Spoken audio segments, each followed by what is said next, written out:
With the 5.5 anniversary coming very soon for Global, a pretty popular SR character gets introduced as a new rarity, which is the new Icemelda, or her official name, Sovereign of the Ice Abyss. But you're always gonna hear me refer to her as Icemelda because it's just much more simpler and easier to say. Now, despite her being a new rarity, the way how her banner works is literally the same as a limited time banner, where you have a 40% chance of getting the character and a 60% chance for an off banner. The visual on this character is insane. Way different compared to the other characters. Like, you see in the background art, her character frame has an orange glow to it, even her class icon, and the rarity symbol. But let's actually talk about the character herself.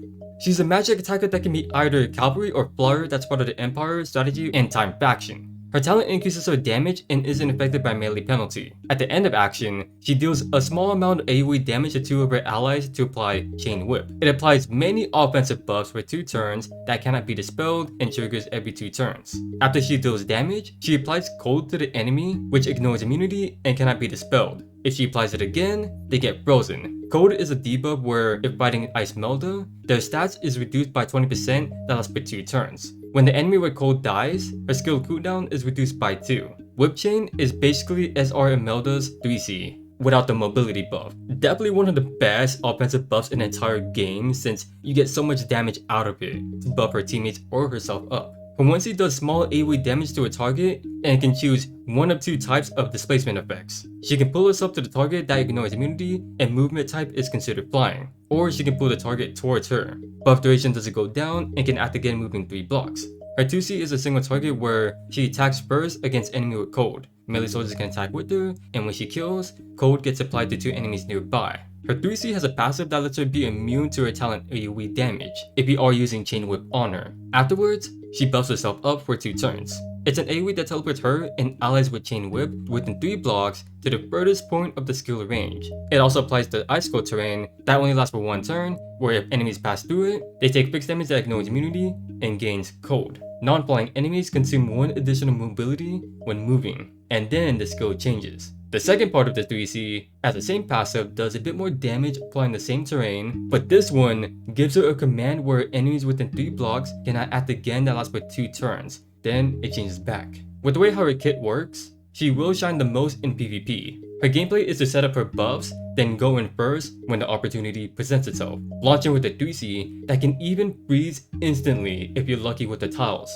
This way she can shut them and even lock them down with those effects, using her 1C to drag her teammates with her so they can easily follow up, or you can even drag the enemy to kidnap them. Her skill set is her only con because it only works in PvP. The best that she will be able to do is pull up her 3C 1 time before dying. You'd be lucky to keep her alive on the next turn. With that being said, keeping her alive will be incredibly dangerous if you are up against her, because if the enemy with her debuff dies one after another, she will constantly dish out her AoEs that will pretty much stop you from playing the game. In regular content, she doesn't do anything crazy that's really advantage towards her. You have her talent buff, but that's really it. And even then, you got better magic attackers out there like Langrisser. She can use her 3C for debuffs to lower the enemy stats. She can even provide support by lowering skill cooldown. You even have Lana with constant attacking that can heal all the time, even applying debuffs too.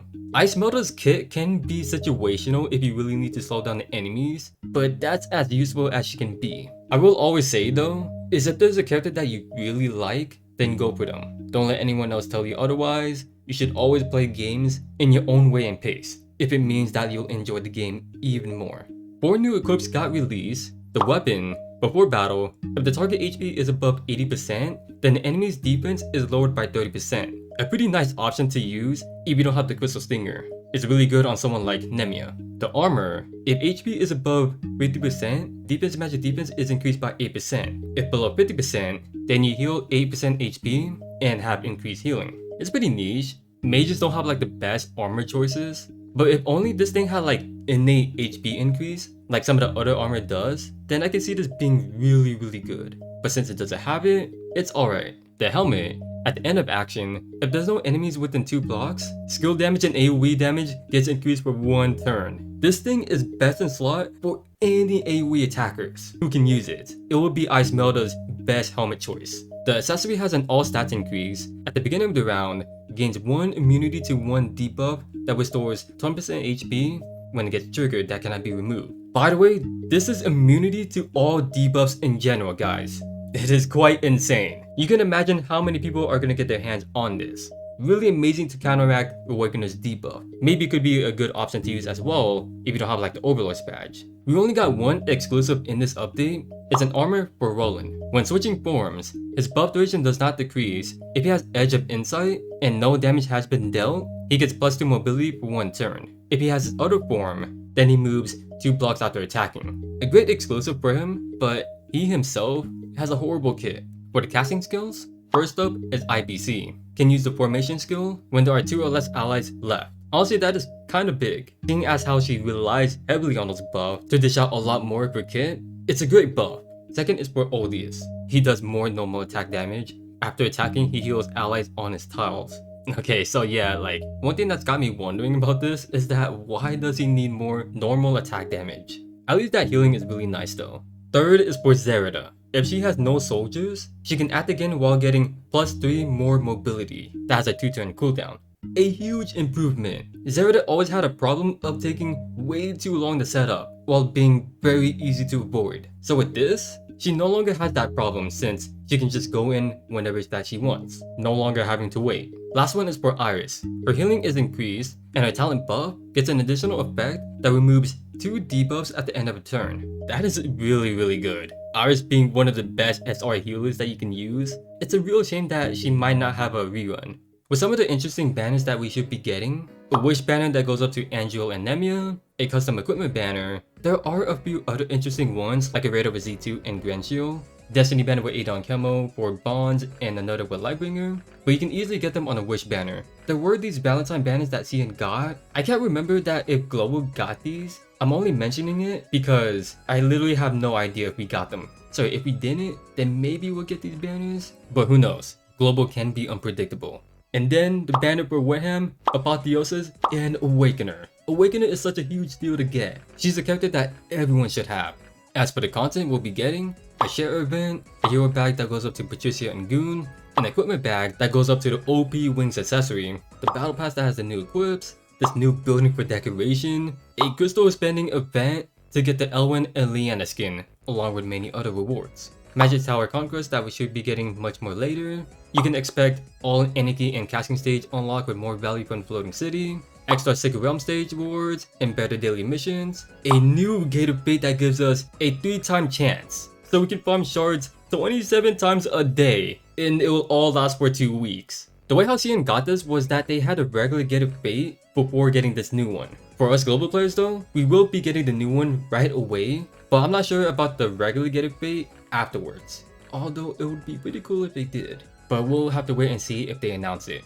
A farmable event where you get the items and trade them in for rewards, which does feature Icemelda in the story, if you're interested about that. We got a new system called the Rune Workshop. Going into it, clicking on the left side, lets you craft one of either weapon, armor, or helmet. You'll only have some of them, and you cannot craft any accessories unfortunately. You can only craft one because of the scroll, which you only get one of it by using up stamina. Going back, on the right side, it'll take you to an empty page where if you click on it, you can choose an equipment that you have. Once you do that, you can select any enchant that you want, then you will see some stats. The top has HP defense percent with flat magic defense.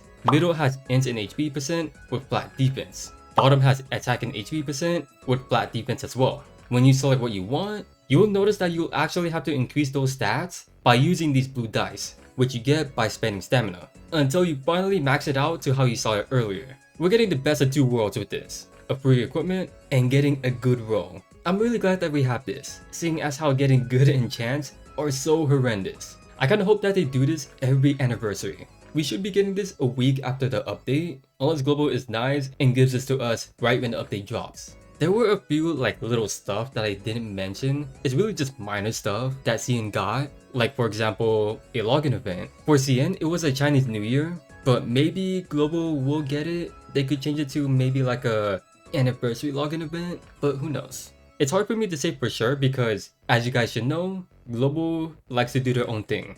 They always like to change a few stuff here and there compared to what CN got.